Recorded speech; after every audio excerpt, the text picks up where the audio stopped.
Hello YouTube, welcome to my channel. My name is Emilio Suarez. Merry Christmas and Happy New Year and Happy Holidays. I'm gonna still celebrating holidays because I'm a Puerto Rican, and in Puerto Rico we celebrate Christmas almost until mid-January because we like to party.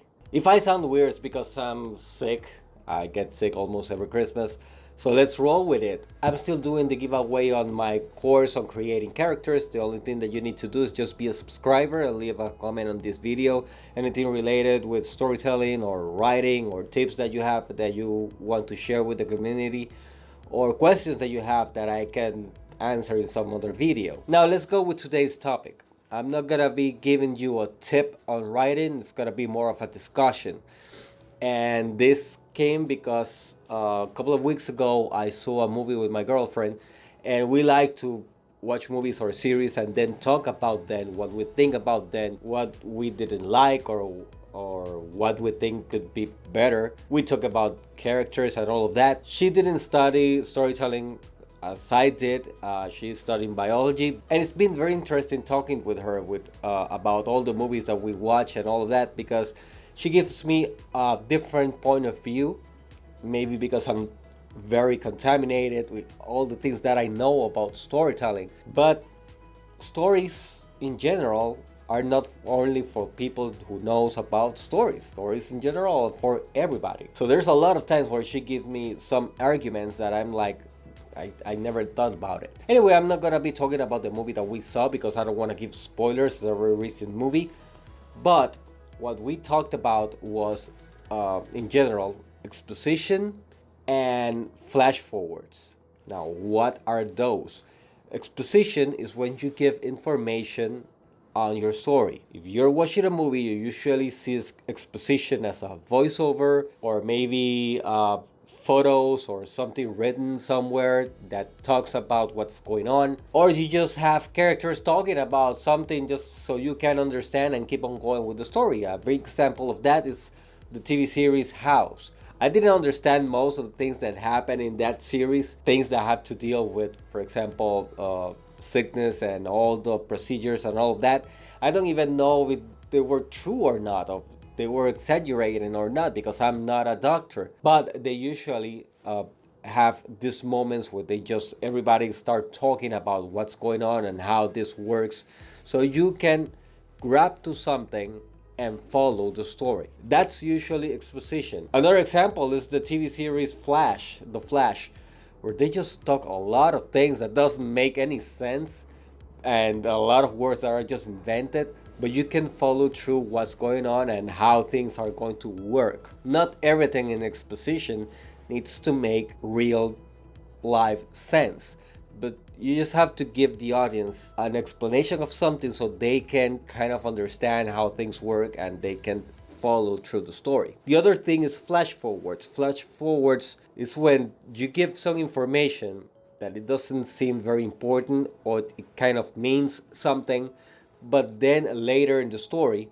they bring back that element, and then you think about the first time it came out that you thought it meant something or it didn't mean anything, and now it means something completely different or have more depth in the story. For example, the movie Back to the Future, when Marty McFly receives the flyer of the fixing the clock of the town because lightning in, I don't remember what year, hit the clock tower, and the clock hasn't been working since then, and they want to raise money to fix it, but the girl that he likes gives her number in that piece of paper. So you're thinking, well, that's important because he's gonna be with her, or I hope he's gonna be with her in some moment in the movie. Then things happen and he goes to the past, and the past, he doesn't have the technology to take the DeLorean, the car, back to what they call the future, which is our present. So he takes out the flyer remembering her, but when he opens the flyer, he remembers about the lightning in the clock tower, which is gonna be in the same year that he's at, in the same couple of days. So he can use that to go and come back to the present. So that's an example of a flash forward. You give something with some information, and then it has some other information or more depth, and that makes you go back into the story and see the story with fresh eyes. In another way that you said that I didn't expect this to happen, or something like that. Now, we were talking about that, and we finished talking about templates, like knowing all these things. For example, what is exposition, what is flash forward, how to create characters, anything that you can find on books or in classes, courses, whatever. Sometimes we use them as templates, like I know this goes here and this goes there and how to make this. If I have this template, every story that I write that have all of those elements, it's gonna work. It's gonna be a great story. Yes, that can happen. I'm not here to talk about what's right or what's wrong, what's good or what's bad.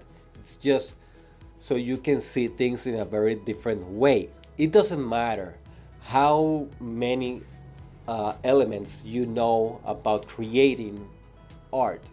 It's how you put all of those things together and create something new. One of the things that I see happens all the time, where people just don't give a lot of attention, including myself, when I write, is that I think one of the most important aspects of creating a story for the audience or for the reader is to make the reader or the audience think that the actions that are happening in the story are happening in the moment and by randomness. Let's see how I can explain this a little bit more simple. When you see, let's go with movies. When you go and watch a movie, most of the times you can look at something and say, oh, they're going to use that in some other moment in the future.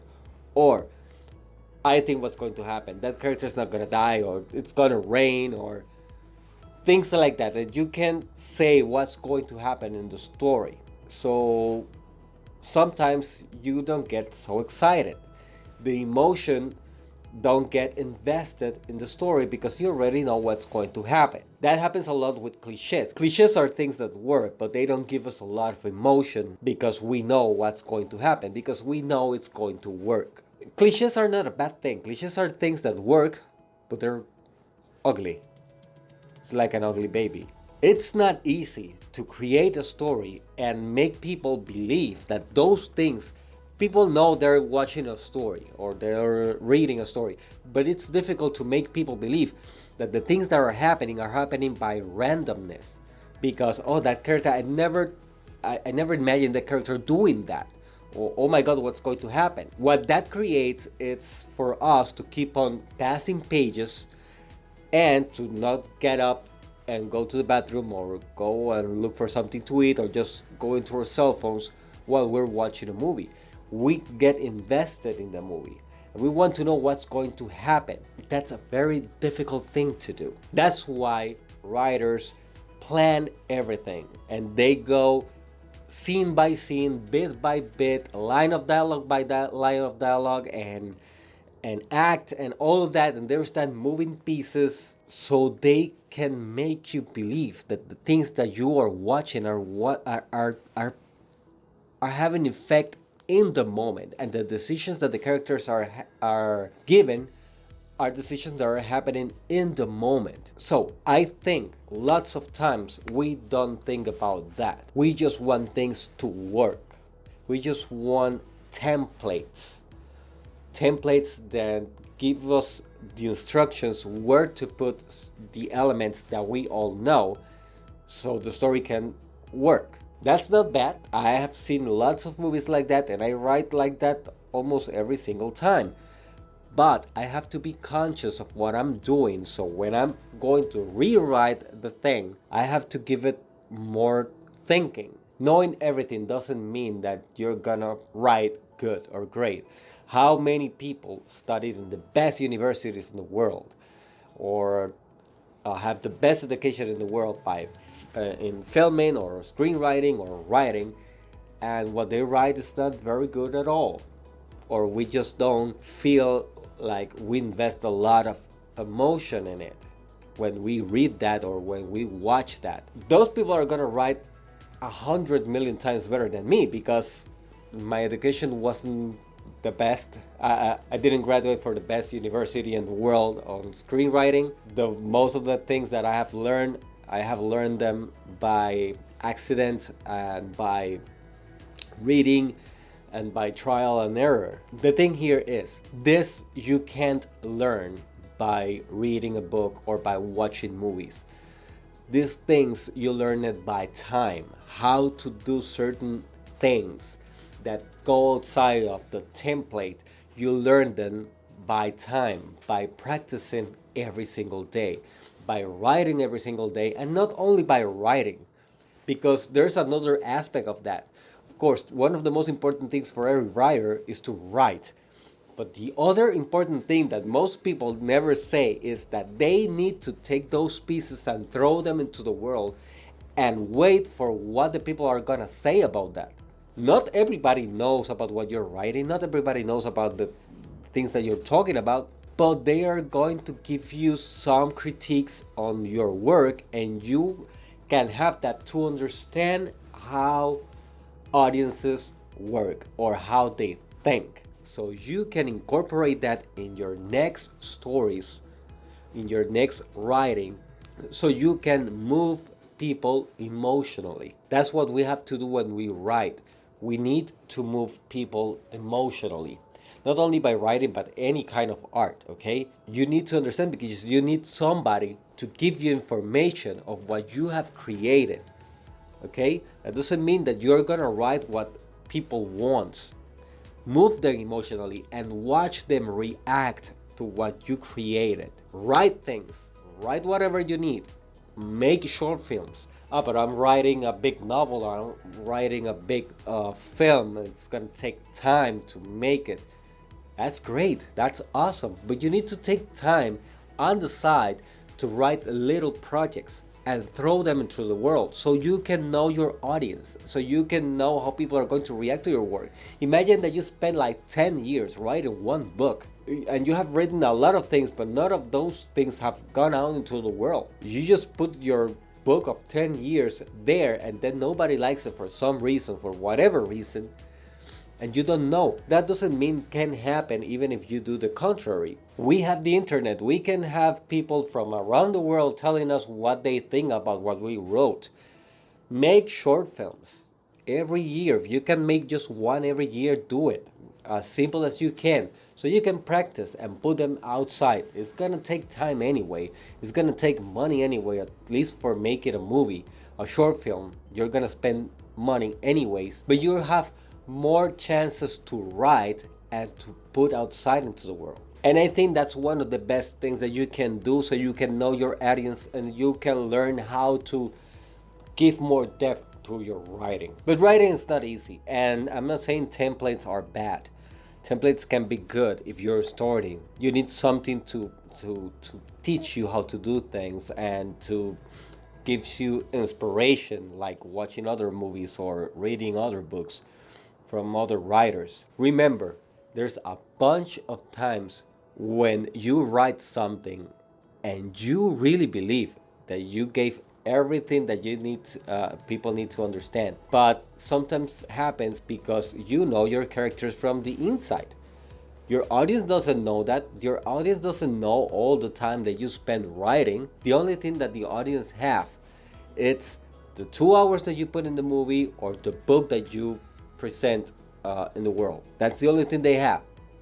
That's the only thing they have. They don't have all the research that you did. So listen to it and check what you have done. So let me try to edit out all the times that I sneezed on camera, so we can present you a very more cohesive video without me being that sick. Okay? So with us is YouTube, happy holidays, and I'll see you in the next video.